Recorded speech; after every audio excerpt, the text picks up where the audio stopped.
4 éléments essentiels pour la bonne préparation de l'émission de facture. Donc, on l'a dit, on l'a redit, donc les données clients, avoir l'ensemble des données fiscales de ses clients et les adresses électroniques de routage. Donc, François l'a expliqué, si seul le sirène d'une entreprise est présent et actif, pas de sujet, on sait que toutes les factures sont à router vers ce sirène. Mais si l'entreprise a choisi d'avoir une distinction dans son routage de facture avec plusieurs adresses de routage, il faut quand même savoir vers quelle adresse router sa facture en fonction de l'activité qu'elle porte ou de la typologie de facture que c'est. Sans quoi, la facture est rejetée. Une facture rejetée, elle est annulée et il faut recommencer. Ça, c'est la première des choses, la partie des données clients. Ensuite, pour émettre une facture, il faut que toutes les mentions obligatoires soient présentes dans le flux structuré. Les mentions obligatoires, en tout cas, la fiscalité, telle que vous la connaissez, ne change pas. Simplement, cette réforme apporte quand même 4 nouvelles mentions obligatoires, plus une qui est exigible par le client, on l'a dit tout à l'heure, qui est la présence du numéro de commande.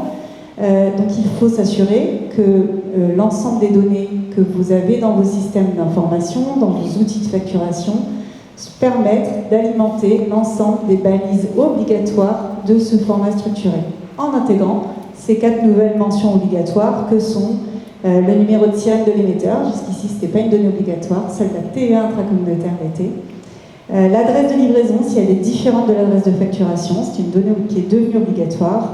La nature de l'opération, on le sait que la plupart des flux doivent être distingués entre prestation de services ou livraison de biens. Donc la nature du flux doit être présente dans le format structuré, c'est une nouvelle donnée. Et l'option TVA, on en a parlé aussi tout à l'heure, si vous êtes en TVA sur les encaissements ou en TVA sur les débits, c'est une donnée qui doit être intégrée dans ces nouvelles mentions obligatoires, plus toutes celles qui étaient déjà obligatoires auparavant, qui sont les données obligatoires techniques de la facture.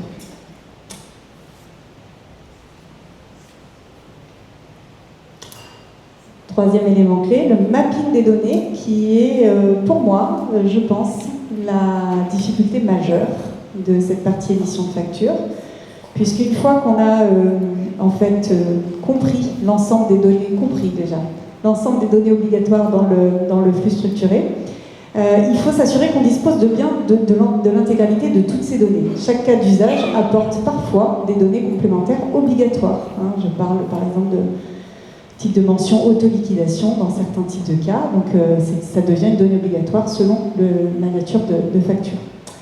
Donc il faut regarder si on a bien l'ensemble des données, s'il en manque, s'il faut en créer ou qu'il en manque, à quel endroit on les stocke. Est-ce qu'on les stocke dans notre outil de facturation? Est-ce qu'on les stocke ailleurs? Comment on les compile? Comment on s'assure que le flux structuré de la facture contient l'ensemble des données? Donc il faut analyser l'écart avec la cible, bien sûr, et du coup valider ce mapping de données avec la plateforme qui, elle, va valider, si oui ou non, dans les contrôles d'intégration qu'elle va faire, l'ensemble des données réformes sont bien présentes. Ça paraît simple, mais juste pour vous donner un exemple concret, chez IMA, on en était au 12e, je crois, sujet de mapping, 12e version du mapping, avec des gens qui maîtrisaient globalement bien leur sujet, donc c'est pas un petit sujet, c'est un gros sujet. Et enfin, dernier sujet, si ça veut bien, je pense qu'il n'y a plus de pile. Non.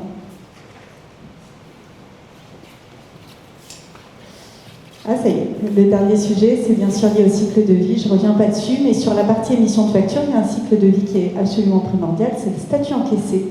Donc ce statut encaissé fait remonter les informations qui impactent directement la déclaration de TVA. Donc il faut se demander quel est le déclencheur de ce statut, dans quel outil il intervient, et surtout comment le faire remonter, alors peut-être pas de manière automatisée, mais du coup quel est le process associé pour que ce statut encaissé soit bien mis en temps et en heure sur la bonne date, c'est-à-dire la date d'encaissement de la facture. Donc voilà pour la partie émission. Le deuxième volet qu'il faudra traiter pendant cette période transitoire, c'est le volet du e-reporting. Alors, de manière très très simple, on ne va pas vous faire un cours théorique sur le e-reporting parce qu'on pourrait y passer la journée. Mais globalement, il faut garder en tête que tout le monde est concerné par le e-reporting quand même, donc toutes les entreprises assujetties. Elles sont concernées pour toutes les transactions avec des non-assujettis. Quand on dit non-assujettis, c'est, on l'a dit, clients particuliers, mais aussi associations ou entreprises exonérées de TVA. Et pour toutes les opérations internationales, et pas que la vente vers l'international, mais aussi l'acquisition de services à l'international. Les modalités concrètement pour le e-reporting dont il faut se préoccuper, c'est le type de transmission. Donc on parle de transmission par période en fonction du régime de TVA de l'entreprise. Pour le régime, par exemple, normal, la période c'est tous les 10 jours, donc par décade, avec une date butoir au 10e jour après la décade. Donc pour chacun des régimes de TVA, il y a une période donnée pour transmettre ces flux de e-reporting. Les flux de e-reporting, ce n'est pas un seul flux, c'est plusieurs. Donc il y a à la fois la transmission des données de transaction et la transmission des données de paiement, qui sont eux-mêmes répartis en 4 types de flux qu'il faut transmettre distinctement à l'administration fiscale, puisqu'on n'envoie pas le e-reporting sur les achats internationaux dans le même flux que le B2C, puisque ce n'est pas collecté de la même façon. Par exemple, juste pour étayer un peu le propos, le e-reporting pour le B2C, les données sont collectées par sirène, par jour, avec le CA cumulé à la journée. Donc, en fonction de typologie d'entreprise, si vous avez plusieurs sirènes, déjà, il faut agglomérer ces données par sirène et par jour de chiffre d'affaires, ce qui n'est pas le cas pour le B2B international. Donc, voilà pour les modalités. Donc, c'est à réfléchir aussi et à préparer. Et c'est à préparer parce que la production de ces données, encore une fois, il y a un certain nombre de données obligatoires et nécessaires à la production de ces flux. Pour tout ce qui est B2B international, c'est plutôt proche de ce que vous connaissez dans les flux structurés de e-invoicing, à ceci près qu'il n'y aura pas de sirette pour les entreprises internationales, puisque c'est un concept franco-français. Donc il y aura plutôt soit une TVA intracommunautaire pour les pays de l'Union européenne ou un numéro fiscal autre pour les autres pays à l'international. Pour le B2C, c'est un nombre de données plutôt limité, mais ce qui est important de retenir, c'est que la responsabilité de ces données, c'est pas la plateforme qui en a la responsabilité, c'est bien l'entreprise qui est responsable de ces données. L'obligation des plateformes agréées, pour ceux qui se diraient, oui, bon, moi je vais demander à ma plateforme et puis ils vont collecter l'ensemble de ces données et puis ils vont mettre ça au bon format et le transmettre, eh bien non, la PA n'a que pour obligation de contrôler que toutes les données que vous avez transmises sont les bonnes et bien sûr de les transmettre, c'est son rôle. Mais la production, elle est bien inhérente à la charge de l'entreprise.